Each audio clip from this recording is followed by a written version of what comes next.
আসসালামু আলাইকুম। এই তো আজকে আমি পায়েস রান্না করব। তো এখানে আমি চালটাকে ভিজিয়ে নিয়েছি। আমি এখানে নিয়েছি প্রাণের চিনি গুঁড়া চাল। এটা আমি আধা ঘন্টা ভিজিয়ে রাখবো। আর এখানে আমি কিশমিশ নিয়েছি। আমি কোনো বাদাম ইউজ করব না, কারণ বাদামটা আমরা পছন্দ করি না সেভাবে। তো এটা আমি ভিজিয়ে রাখবো এখন। আর এই পাশ থেকে আমি চুলায় একটা পাতিলা বসিয়ে দিলাম। আর এখানে আমি 2 লিটারের মতন দুধ দিয়ে দিচ্ছি। এখন আমি এটাকে বলক আসার জন্য অপেক্ষা করব। আর আমি এখানে একটু তেজপাতা আর একটু এলাচ দিয়ে দিলাম। এই তো এটা দুধটা বলক চলে আসছে। এখন আমি চালটা দিয়ে দিচ্ছি।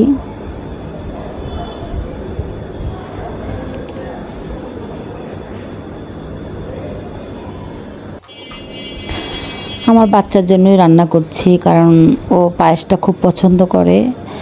আর দেখা যায় আমরা সবাই পছন্দ করি হয়তো বাচ্চার উপলক্ষে রান্না করা। কিছু কিছু সময় দেখবেন আপনারা বাচ্চাকে গুরুত্ব দিলে বাচ্চা সেটা খুব আনন্দ সহকারে নেয়। ও বুঝে যে না, ওকে গুরুত্ব দেওয়া হচ্ছে। আমরা অনেক সময় বাচ্চাদেরকে বেশি একটা মূল্যায়ন করি না।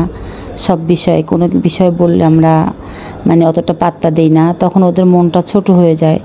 কারণ না হলে ওরা আমাদের কাছ থেকে কি শিখবে? ওদের ছোট ছোট আবদারগুলো যদি রাখতে পারি, তাহলে ওরা বুঝবে যে না, আমাদেরও একটা গুরুত্ব আছে আমাদের বাবা মার কাছে। হ্যাঁ, সবসময় তো সব আবদার রাখা ঠিক না। যেটা আপনার সামর্থ্য অনুযায়ী হবে, যেটা আপনার হাতের নাগালে থাকবে, সেটা অবশ্যই আপনি রাখার চেষ্টা করবেন।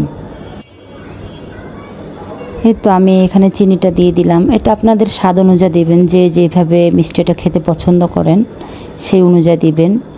আর এখানে আমি একটু গুঁড়া দুধ দিয়ে দিলাম, কারণ গুঁড়া দুধটা দিলে কি হয়, দ্বিগুণ স্বাদটা বেড়ে যায়, টেস্টটা আরও ডাবল হয়ে যায়।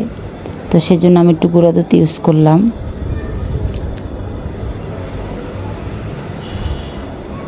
আর সাথে আমি একটু ঘি ইউজ করব। ঘি ইউজ করলে দেখা যায় অনেকটা ফ্লেভারটা বেড়ে যায়। এই যে আমি একটু ঘি দিয়ে দিলাম। আমি প্রায় সময় চেষ্টা করি আমার বাচ্চার আবদার রাখার জন্য। আমার অনেক কষ্ট হয় মাঝে সাঝে, কারণ একা হাতে সব কিছু সামলাতে হয়। সাহায্য করার মতন একটা মেয়ে আছে, 2টা কাজ করে দিয়ে চলে যায়, আর বাকি সমস্ত কাজকর্ম আমাকেই করতে হয়। আর বিশেষ করে যাদের বাচ্চা আছে তারা আপনারা সবাই জানেন যে বাচ্চার পিছনে কতটা সময় দিতে হয় এবং কতটা বাচ্চার জন্য কাজকর্ম করতে হয়। ওদের বিভিন্ন রকম বায়না থাকে, ওদের একটার পর একটা বায়না থাকে, এটা খাবো তো এটা খাবো না, এটা খাবো তো এটা খাবো না। তাই মাঝে মাঝে ওকে আমি ওর পছন্দের খাবারগুলো বানিয়ে দেই, কারণ ওকে খেতে দেখলে আমার ভীষণ ভালো লাগে। এটা বোধহয় সব মায়েদেরই ভালো লাগে। এই তো ভিডিওটা এই পর্যন্ত। সবাই ভালো থাকবেন আর আমার বাচ্চার জন্য দোয়া করবেন। আল্লাহ হাফেজ।